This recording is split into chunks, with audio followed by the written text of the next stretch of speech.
Hi friends, good morning. ഇവറിയാൻ വേണ്ടിയിലേക്ക് എല്ലാവർക്കും സ്വാഗതം. ഇന്ന് ഞാനൊരു ഭയങ്കരമായിട്ട് വലിയൊരു ബ്രേക്ക്ഫാസ്റ്റ് ഉണ്ടാക്കാൻ പോവാണ്. അപ്പം നിങ്ങളായിട്ട് ഷെയർ ചെയ്യാമെന്ന് വിചാരിച്ചു. വലിയൊന്നല്ല, ഒരു ദോശയും ചട്നിയും ഉണ്ടാക്കാമെന്ന് വിചാരിച്ചു. അത് ഞാൻ ഞാനൊരു വെയിറ്റിന് വേണ്ടി പറഞ്ഞതാണ്, ചുമ്മാ ഷോ കാണിച്ചതാ. അങ്ങനെ ഞാൻ ടൊമാറ്റോ ചട്നിയും ദോശയാണ് ഉണ്ടാക്കുന്നത്. അതിനുള്ള ഉഴുന്ന് പരിപ്പ് ഞാൻ വെളിച്ചെണ്ണ പൊട്ടിച്ച് കുറച്ച് ഉഴുന്ന് പരിപ്പ് ഇട്ടിട്ടുള്ളൂ. അങ്ങനെ വെളുത്തുള്ളി, സവാള, തക്കാളി, ഈ 4 സാധനം ഇട്ട് നന്നായിട്ട് വഴന്ന് വരുന്ന വരെ നന്നായിട്ട് വാട്ടിയെടുക്കണം. അങ്ങനെ ഇന്ന് പുറത്ത് നല്ല മഴയൊക്കെ ഉണ്ട് കേട്ടോ. ഞാൻ പിന്നെ ഫസ്റ്റ് തന്നെ മഴ എന്ന് നിങ്ങളെ ബോറടിപ്പിക്കണ്ടല്ലോ എന്ന് വിചാരിച്ചു. മാവ് ഉടക്കിപ്പോയി. അങ്ങനെ ബോറടിപ്പിക്കണ്ടല്ലോ എന്ന് വിചാരിച്ചിട്ടാണ് ഞാൻ അത് ചെയ്യാനത്. എന്നാലും ഞാൻ പറയുന്നുണ്ട് കേട്ടോ ഇടയ്ക്കൊക്കെ. ഉള്ളത് പറയണല്ലോ, അതല്ലേ അതിൻ്റെ ഒരു മര്യാദ. അങ്ങനെ എൻ്റെ അടുത്ത് വറ്റൽമുളകില്ലേനു കേട്ടോ. വറ്റൽമുളകില്ലാത്തതുകൊണ്ട് ഞാൻ മുളക് പൊടി ഇട്ടത്.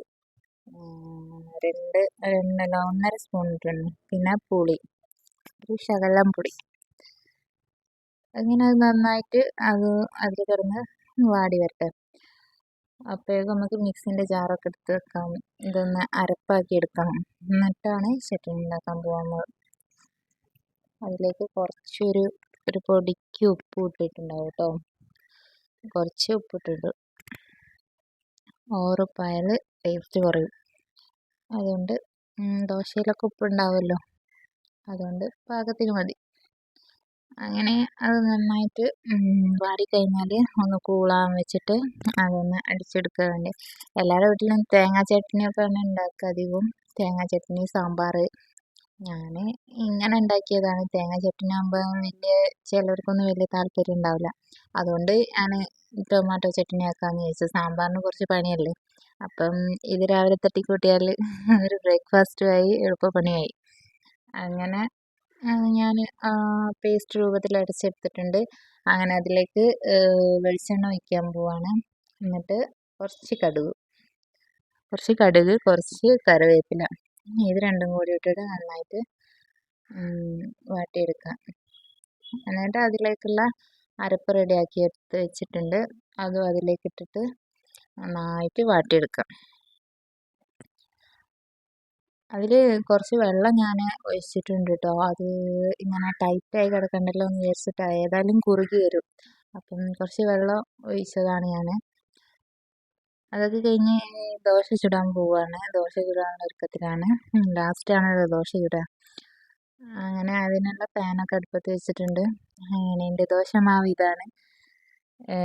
ഇങ്ങനെ പറയില്ലേ, ചിലടത്ത് ശരിയാവും, ചിലടത്ത് ശരിയാവില്ല. ഇപ്രാവശ്യം എൻ്റെ ശരിയായിരിക്കുന്നത്. ചില ടൈമിൽ ശരിയാവില്ല, ചില ടൈമിൽ ഇങ്ങനെ പൊന്തി വരുമെന്നില്ല. അങ്ങനെ താഴ്ന്ന് കിടക്കുക തന്നെ ചെയ്യുക. അരപ്പൊക്കെ ഇന്നലെ രാത്രി അരച്ച് വെച്ചതാണ്. അതൊന്നും ഞാൻ കാണിച്ചിട്ടില്ല. ദോശമാവല്ലേ, അതിപ്പോൾ പ്രത്യേകം കാണിക്കാനൊന്നുമില്ലല്ലോ, എല്ലാവർക്കും അറിയുന്ന കാര്യമാണല്ലോ. അങ്ങനെ ഞാൻ കുട്ടി ദോശയാണ് ഉണ്ടാക്കുന്നത്. ഇത്ര മതിയോ വട്ടം? ഇത് മതി.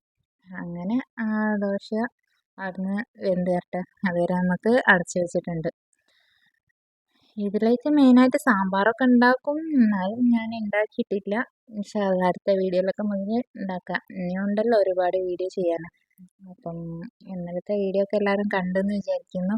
ഇനി ഒരു ഡേ ഇൻ മൈ ലൈഫൊക്കെ ചെയ്യണം എന്നുണ്ട്. ഇൻഷാ അള്ളാ ചെയ്യും. അങ്ങനെ ദോശ റെഡിയായി വന്നിട്ടുണ്ട്. അങ്ങനെ ഇനി അടുത്തുള്ളതൊക്കെ ചുട്ട് എടുക്കാം നമുക്ക്. ഇന്ന് രാവിലത്തെ വിശേഷങ്ങളൊക്കെ ഇതൊക്കെ തന്നെയാണ്.